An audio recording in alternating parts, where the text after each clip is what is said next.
Golden State Media Concepts bring you Book Review Podcast, a haven for bookworms of all ages and the widest genres, from mystery to memoirs, romance to comedy, fantasy to sci-fi. If you love to read, this is the podcast for you. It's the Golden State Media Concepts Book Review Podcast.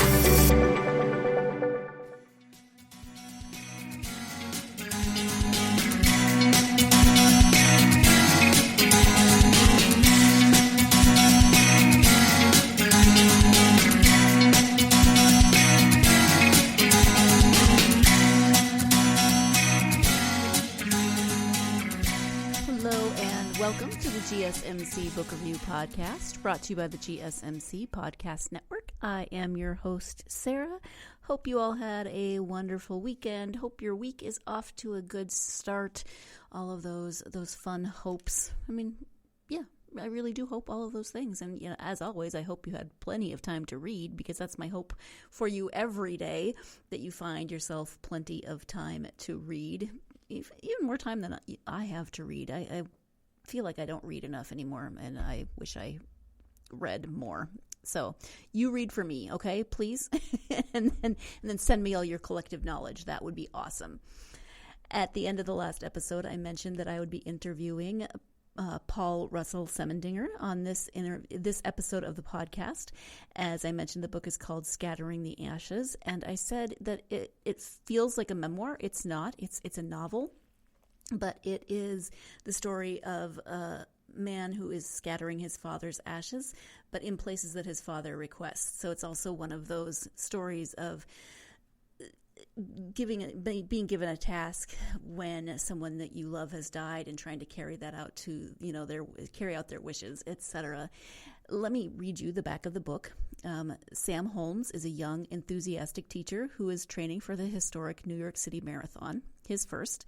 But Sam's life is radically changed when his father suddenly passes away. His father's final wishes are unique. To earn his inheritance, Sam's father is sending him on a quest to travel to the places that had been special to his father and scatter his ashes at these destinations. Instead of a pleasant summer, Sam is thrust into a journey he didn't want. But as Sam first visits Cooperstown, then Washington, D.C., he begins to truly understand his father and himself. While in Washington, Sam meets Rachel, a young woman who brings direction and companionship to Sam's life. As he faces a contract dispute at work, a budding romance, and running in his first marathon, Sam Holmes must make the critical decisions that will impact the rest of his life. And so there you have the description of Scattering the Ashes. You can tell how it could feel a bit like a memoir, but again, it's not a memoir. I just have memoirs on the brain because the last two interviews were about memoirs, so I have them on the brain. But it's also one of those kind of there's a word for it, but one of those journeys when you're doing something again for a family member who has died, or a loved one who has died, that maybe you didn't want to do, but there's specific instructions, and so you're trying to carry those out. It feels kind of like a zany road trip almost, except that it's with your father's ashes instead of your father. I don't know if that's dark humor or not, but I've read other books that have similar concepts, that have people on road trips scattering the ashes of loved ones, and this falls into that category. But here we have Sam, and Sam is the youngest of the three children. He is still living in the house that he grew up in. He lived there. He bought it from his parents when his father moved in, after his mother died, and his father moved into a retirement home or assisted living place. And so he's still living in the house he grew up in. He's at something of a crossroads. He wants marriage and family, and he's trying to find a little bit of direction in his life. He's training for the marathon. His siblings are away. They've moved out west. They're a lot older than he was anyway, so he was kind of an only child. And so now he has this quest, if you will, these instructions that his father has left him, and it's not just like you have the instructions in front of you so you know step by step where you're going to go. No, once he completes a step, then his father's lawyer gives him an envelope with the next part of the journey on there.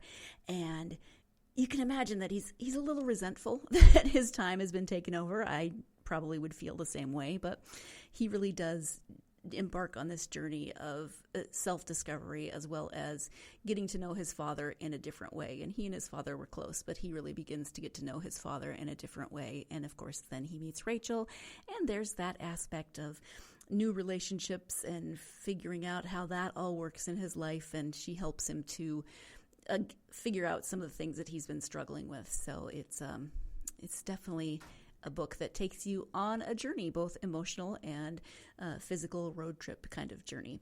Let's go ahead and turn to the interview then with Paul so he can talk about his own book instead of me rambling on about it.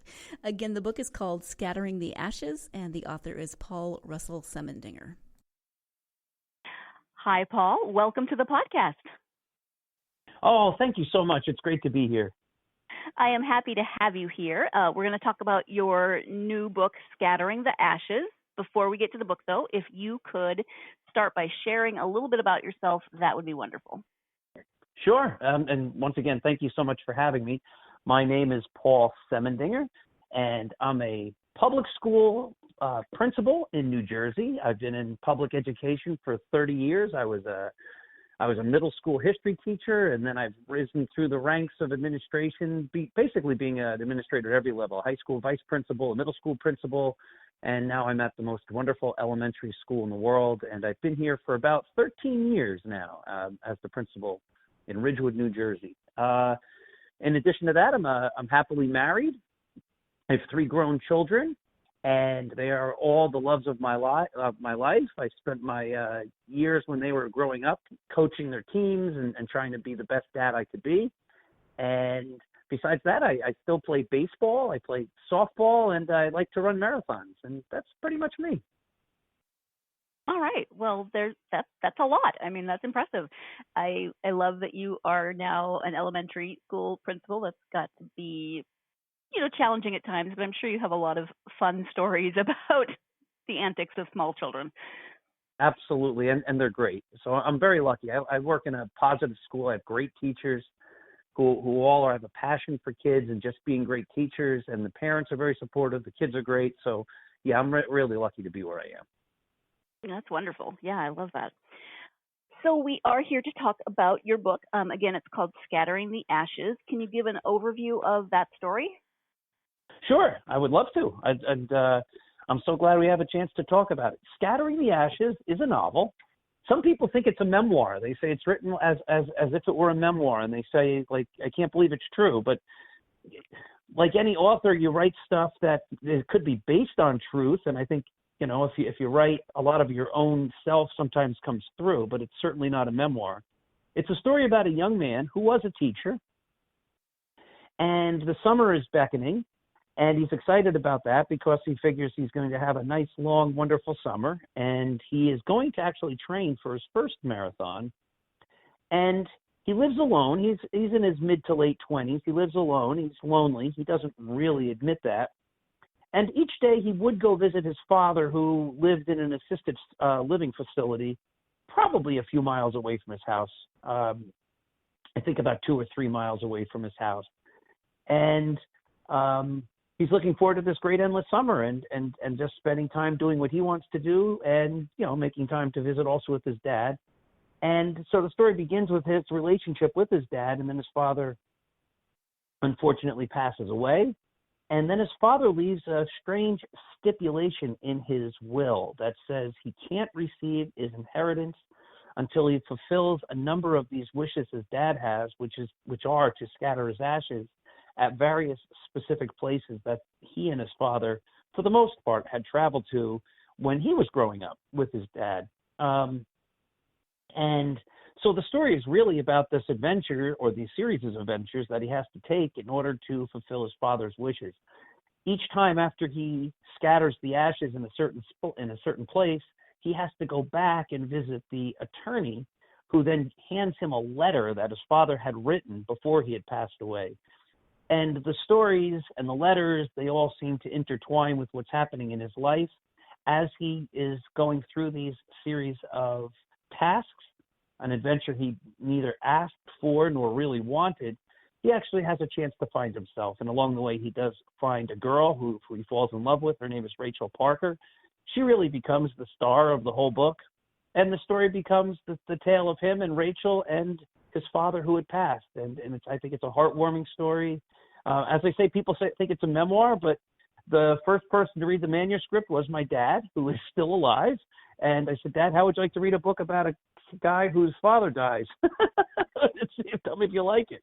And my dad loved it, and so does my mom. And that's the story. And, I think it's humorous. There's good fun in there. I think it's somewhat funny, while also being poignant and reflective and spiritual, and a story of a young man and the life he had with his father. Yeah, in some ways it's a father-son road trip story, except that, the father is only present in letters and in his ashes. I did appreciate in his first letter, he said, don't worry about the expenses. I've covered that, but don't order anything over $5 off the menu. Such a dad thing. That's actually something my grandfather would have said. I remember that was sort of like a borrowed idea. Like when we would do something, he'd be like, you can get whatever you want as long as it's under whatever amount of money. Yes. Right. Yeah. So good luck in this day and age getting $5. Exactly. Dad just put you on a diet, dude. While you ponder what you're going to order from the dollar menu when you go out with your dad next time, we're going to take our first break. When we come back, Paul will be talking about his initial inspiration for this story. So stay tuned. You're listening to the GSMC Book Review Podcast, and I will be right back. Golden State Media Concepts bring you the Bible Study Podcast. Reflect and journey the Bible as together we study God's Word and be inspired. Bible study made fun and informative for all ages. It's the Golden State Media Concepts Bible Study Podcast.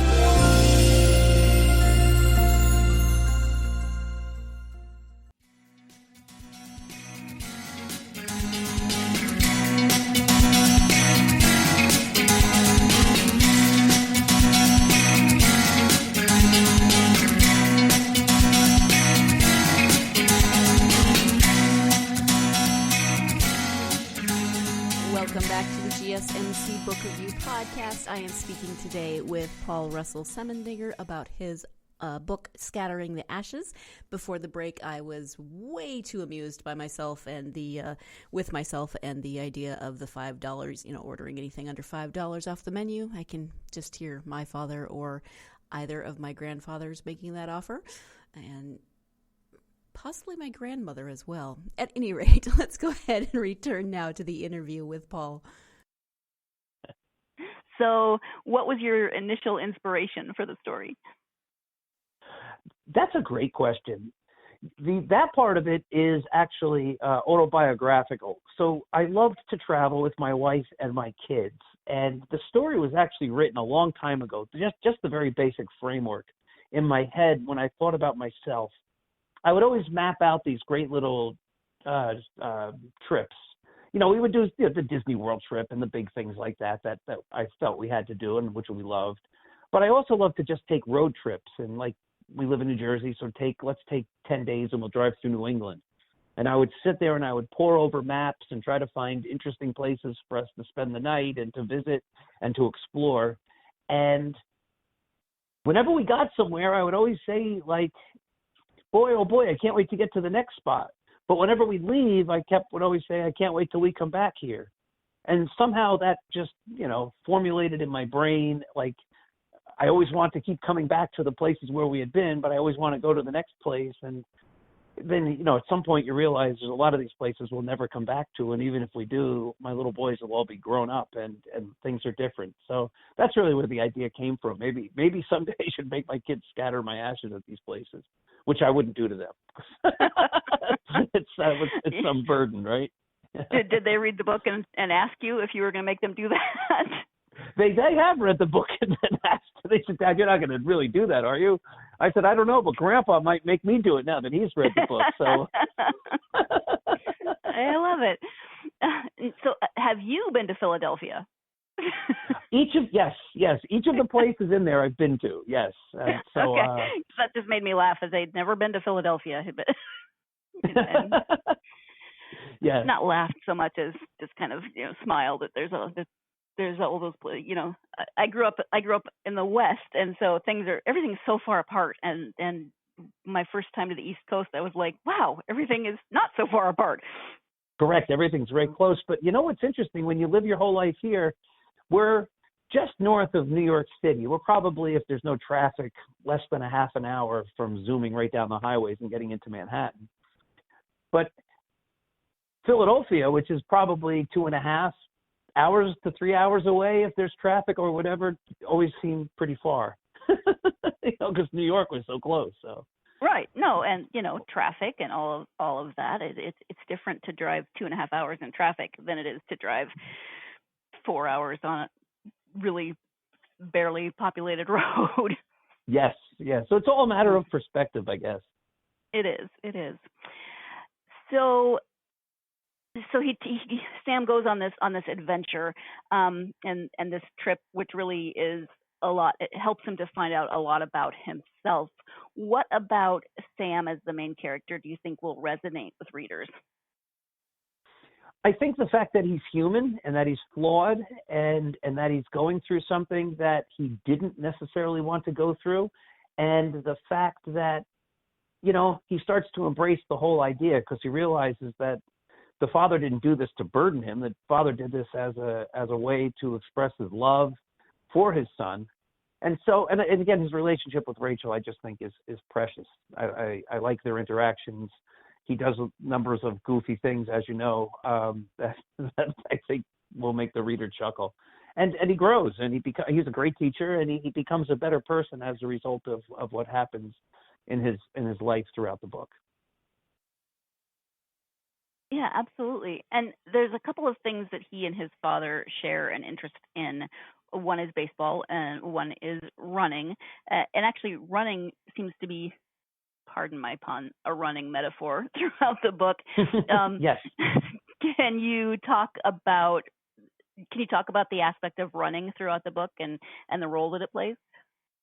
Sure. So Sam is a runner, and he's about to embark on his training to run his first marathon, which is going to be the New York City Marathon. And so what I tried to do throughout the book in regard to that is really give the reader a sense of what it's like to be a runner and train for a marathon and then run the marathon. So one of the longest chapters is actually when he runs the New York City Marathon, and you get a sense of what he goes through as he goes through this whole process. I like to consider myself an athlete. I didn't run a whole lot when I was growing up, but in my late 30s, I did get in the New York City Marathon, and I ran it, and it was transformative. And as I say, I still run marathons now. I'm in my early 50s. And people have told me that my description of what it's like to run a marathon in the novel is some people have said it's the best example of what it's like to run a marathon that they've ever read. So that's nice. And I think we learn a lot about ourselves when we push ourselves into areas that are outside of our comfort zone. And for Sam, for me, running marathons was way outside of his comfort zone. And I think he did learn a lot about himself. And the other character, as I mentioned, Rachel Parker, she was also a marathon runner, but she had already run a marathon. And so she became his support and his guide. And as they start to build the relationship and start to fall in love, one of the things that they start to do together is run. And it's a way that they build a nice connection and a bond. Yeah, it's definitely a theme throughout the story. What when you were thinking about the steps in this journey that Sam would take, did you think about some of the places that you had been with your children, or how did you decide where to send Sam through these letters? Great question. No one has ever asked me that. I think it was just a matter of the first place to go is Cooperstown. That was easy because I've been with my children. My dad took me there. We spent all together, all of us, a lot of time in Cooperstown, New York, at the Baseball Hall of Fame. And what is autobiographical is my dad is a real Red Sox fan, and my dad absolutely adores Ted Williams. And if my dad were ever to write something like this, the place he would definitely send me would be to Cooperstown to do something with Ted Williams. That's not even a question. So that one became easy. The other places just sort of grew out of places that have been meaningful in my life, and places that I'd like to go, and I felt it was easier for me to write about places that I enjoy being at, because that allowed me to really spend time. As you know, when you're writing, you have to really invest in all these, every page and every word. And if I was writing about places that I didn't enjoy being at, that would have made the task, burdensome. And one of the things that I find when I write and I really get into writing is sometimes the stories just seem to write themselves. Like you just get into it and you find yourself thinking like the characters and being in those situations that you're writing about, and the words just tend to flow. And I guess as I was writing and I was just thinking about where he might be going next, these various places popped into my head, and I started writing about them. And did you rely mainly on your own experience from being in those places, or did you do any specific research for the book? I'm always doing research for everything. I read all the time and all that. But did I do research specifically about those places? Not necessarily, because I've been to them and I've experienced them through my own life. And you mentioned that you are a principal. You've been in education for 30 years. Can you talk about, is there a relationship between your life in education and your career as a writer? Do they influence one another? Actually, they do. The first book that I had published, I've written a couple of children's books that were published about a principal, in fact, named Principal Sam, who makes mistakes all the time. And the funny thing is the kids are able to correct the mistakes that Principal Sam makes. I thought this was going to be like the greatest thing. It was going to be the biggest hit. It never really took off. And I ended up, after having a small publisher release the first couple, that small publisher basically got out of the publishing business, gave me the rights back, and they're just, self-published at this point. But the first grown-up book that I had published is a series of essays called Impossible is an Illusion. And they're all motivational. A lot of them focus on education, because that whole book of essays came out of something that I do that most people don't necessarily do like I do on this. Is every single Friday I publish a little newsletter. It's a memo that I give to my teachers. Now, a lot of principals do that, but most of them don't write some introspective, reflective, motivational piece to begin it that could be up to 3 or 4 or 5 pages long. To just I basically pour out my thoughts and my ideas and whatever in these passages. And teachers over the years have read them and been inspired by them. And over the years, people said, "You want to publish these? You want to put them together, make a book?" I'm like, I don't know. And I started putting some of them online and getting some positive feedback, putting them on educational sites and getting some positive feedback. And I finally said, maybe I should gather them together, all these little motivational ones, the best ones I've written, because if you figure I've been a principal for over 20 some odd years now, 23 years, 24 years. You can imagine that I have a whole lot of these essays that I wrote. So I took the best ones, some of my favorites, and culled them together into the book Impossible is an Illusion. So, yeah, the two things definitely go hand in hand, no doubt. And there is an educational theme in Scattering the Ashes. That's something else that influences Sam as he's going through his life and that whole year. There's a very difficult contract negotiation between the Board of Ed and the teachers.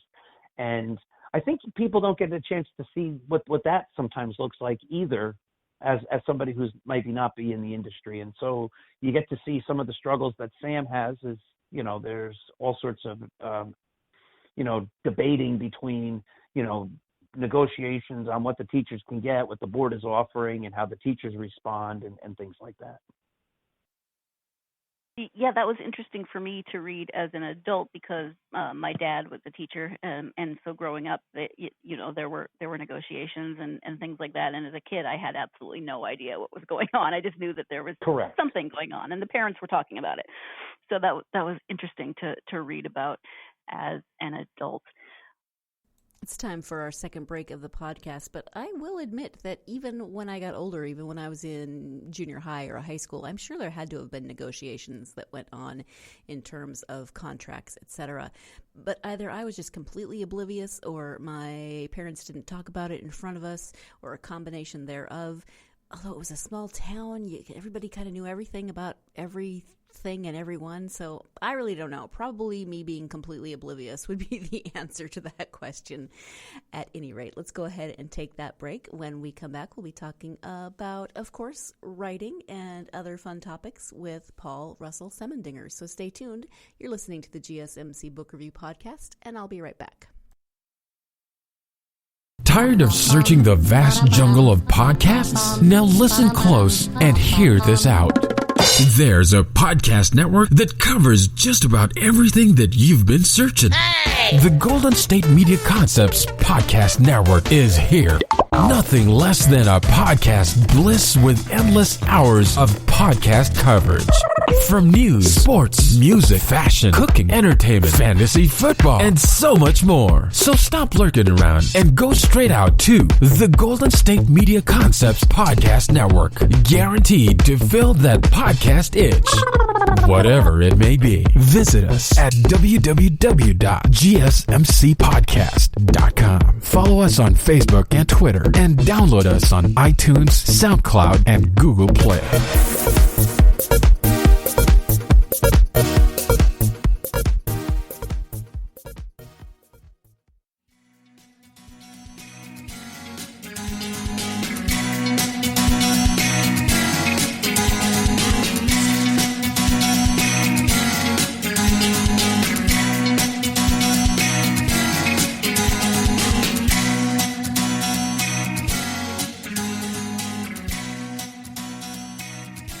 Welcome back to the GSMC Book Review Podcast. I am your frequently oblivious host, Sarah. I am speaking with the not oblivious author, Paul Russell Semendinger. We are speaking about his book, Scattering the Ashes. So let's go ahead and return now to that interview. What made you decide, after writing a couple of children's books and then writing, collating your essays, why did you decide to write a novel? To be honest, I think the novel, well, the essays, like I say, I've been writing like that for, 20 some odd years, because it was just part of a way that I connected with my teaching staffs as the principal.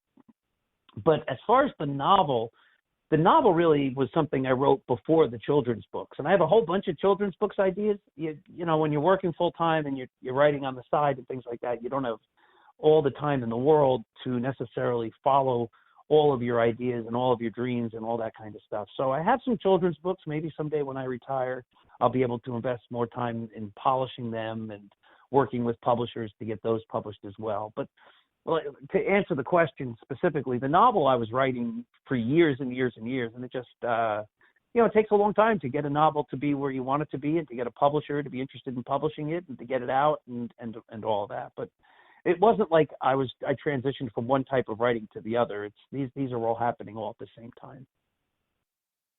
Okay. And are you working on anything new now? Yes, I have a follow-up book of essays that should be coming out. The publisher said that it's going to come out soon. It's called Possibility is Everything, and that should be coming out from Tree District Books probably late February or early March, if all goes well. They're still just working with me on some final edits and things like that. I was thinking that the publication date was going to be farther away, and then they reached out like 2 weeks ago and said we might be able to get this out sooner. So that's great.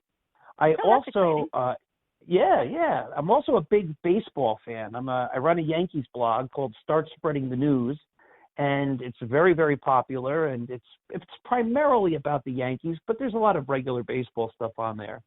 And I have a book about the Yankees that has a target. Well, it's actually a firm date of October 1st, 2021 of this year. It's a book coming out. It's a history of the Yankees, but a history of the Yankees told in a totally unique way. The book is called The Least Among Them. And in Yankees history, there were 29 players whose entire career lasted of but one game. But that one game came as a member of the Yankees. And this is the book of the story of those guys and what happened in their lives and in their careers. But nobody's ever heard of most of them or any of them. And so what I then do is I take something that happened in their unique situation and relate that to a bigger story about Yankees history, or tell things about Yankees history in ways that people have never told it before. And this book already is making a lot of sales in the pre-print run, or whatever they call it, like before you can get a book. And I've sent it to a host of big time baseball writers, and the feedback that I'm getting back is just tremendously positive. So I'm very excited about that book. It's coming out. It's called The Least Among Them on October 1st.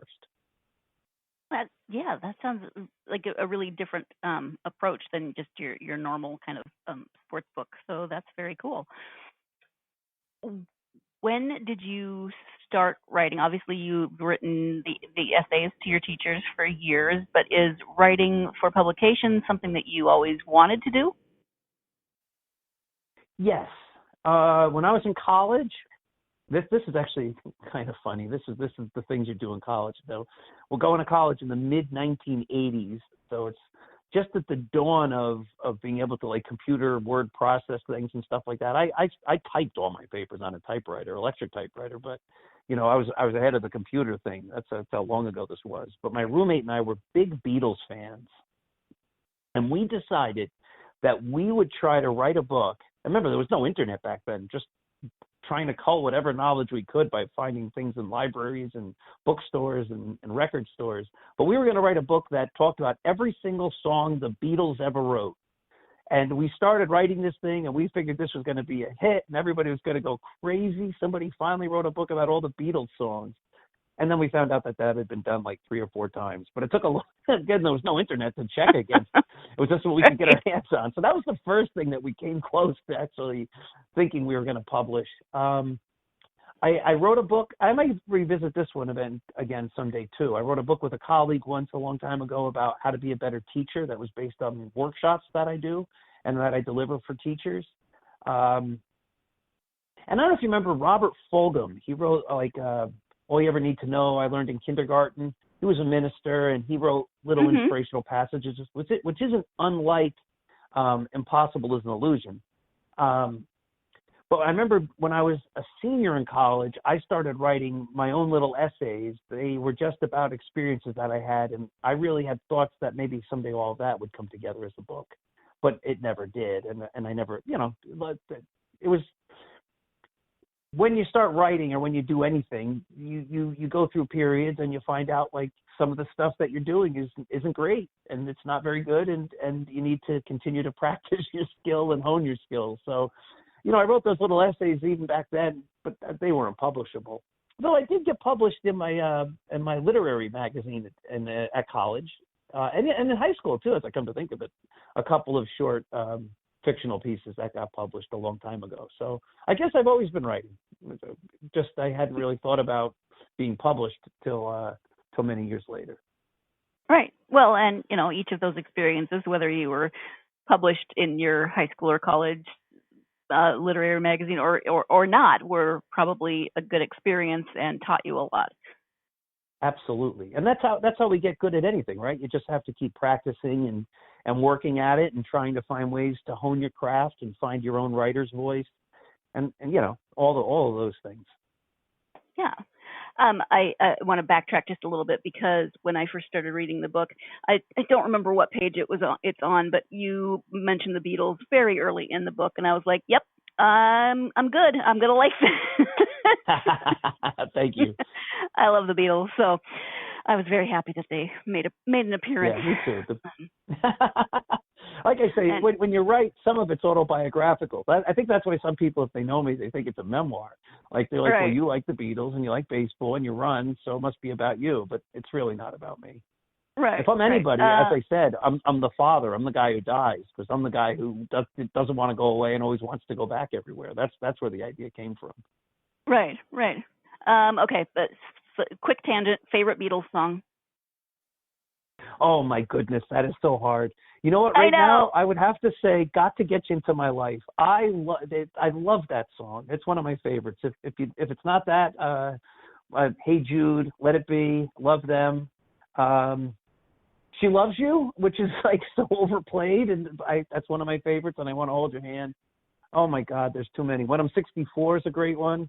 Yes. Fool on the Hill. I love the Fool on the Hill. Oh, there's so many. My oldest son, who's now a chiropractor in Hershey, PA, and doing great, when he was going to chiropractic school down in Georgia, and he'd be driving back home, he was starting to get into the Beatles, and I actually sent him every Beatle album on CD for his long ride home the one time, and we talked about which are the good songs on each album and which ones do we like the most, and that was hard for me because I kept saying I like them all. Oh, and My Life is another one, Penny Lane. I'm just trying to think of as our conversations. His favorite Beatles song was a No of a Doubt About It, A Day in the Life. He goes, that's my absolute favorite Beatles song. But if I had to pick one, and only one, I would have to be Got to Get You Into My Life. Those are all good. I appreciate that. My roommate in college and I'm sure we annoyed the snot out of all of our neighbors, but during finals week, it was 23 hours of quiet, and then you got 1 hour to like blow off steam during finals. And the first thing we would do is start playing. Oh shoot! Now I'm not going to be able to remember it. It's just Paul and John. Why did I bring this up? Since I can't remember the name of it. Oh, You Know My Name. Look up the number. Oh my God! Yes. Weirdest little. Hilarious. We would crank that ever. up and just laugh our butts off. That's awesome. So what's your favorite Beatles song? In My Life. Oh, great. Yeah, good. All right, that was on my short list there, so good. It was, yeah. But then, you know, whatever song I'm listening to, except probably Revolution Number 9, at the time, whatever song I'm listening to is my favorite. Often. Yes, when I listen to the White Album, I just skip that. Yep, me too. It's not really a song. Okay, not a Beatles podcast. Out of your experience with writing, do you have advice for aspiring authors? Yes, lots and lots of advice. Number one, you have to just keep writing. If you want to be a writer, you're going to love to write, and so it's sometimes it's a task, sometimes it's not fun. Editing and revising isn't always fun. Having people tell you to show, don't tell, and things like that, that's not always fun, trying to write and get through all that. But the idea is when we practice a skill, we get better at it, and that's how we grow, and that's how we learn. And if you want to become a writer, you need to write. I think you also have to be humble and understand that people will find the flaws and the things that you aren't doing well, and you have to listen to that and learn and grow from that, and not be like, well, that's the way I write and that's my voice and it's not wrong. I think you have to be willing to accept a lot of criticism and be willing to work through that. I think you have to also, if you want to be published, you have to be humble again, because you're going to get rejected 400 million times, if you're like me at least, and you have to just be resilient on that and say, okay, I can keep going forward, I can keep getting better, or I can keep trying again, and eventually you hope to find somebody who says, I believe in you and I believe in your writing, and you get to put it out there, and then other people hopefully read it and like it. But you also have to be used to people reading your stuff, and even if it's published, to tell you, I don't really like it, it's not that good. Right. Yeah, you have to thick skin. Yes. Absolutely. I'm sure they said the same thing to Steinbeck and Hemingway and all of them. So. Yes, I would imagine. I don't want to give away the end of the book. Not that it's like a huge, like a surprise or anything, but Thank you again to Paul for a really fun chat. I do always enjoy getting to know authors and learning a little bit more about them and about their stories, about the stories behind their stories. I am just a little bit nosy, and I love learning about people and about their ideas and how they bring those ideas to life. So thank you again to Paul for joining me. If you are a fan of baseball, if you're a fan of road trips, if you're a fan of father-son stories, if you're a fan of stories that involve deceased relatives leaving complicated quests for their surviving heirs to follow and scatter their ashes, then you should definitely check out Scattering the Ashes. It is such a lovely and delightful book. It's entertaining, it's got a lot of heart, it's got humor, and it's just a lovely tribute to a father and a son who's getting to know his father in an even deeper way. So definitely check out Scattering the Ashes by Paul Russell Semendinger. Thank you, as always, to you for joining me. I hope that you will join me again next time when I will be speaking to Dr. Sam Stia. It's fun that we're going from Dr. Paul Semendinger to Dr. Sam Stia. Dr. Stia is a physician, and we will be talking about his debut novel, The Edge of Elsewhere. And I am going to just give you a fair warning that there's going to be some fangirling because of the Beatles. I'm just going to leave it at that. But I'm very excited. So join me next time when I speak with Sam about his book, The Edge of Elsewhere, and you can tune in to find more about that novel and why I'm so excited about the Beatles and that novel. Thank you, as always, for joining me. If you are a fan of this podcast and you would like to help us out in any way, you can do so by following us on social media, Facebook, Twitter, Instagram. You can find us on all of those, and I love hearing from listeners, love hearing your thoughts. You can really help us out by giving us a review, whether that's 5-star or a written review. Either way helps us to get the word out to other people who love books just like you and I.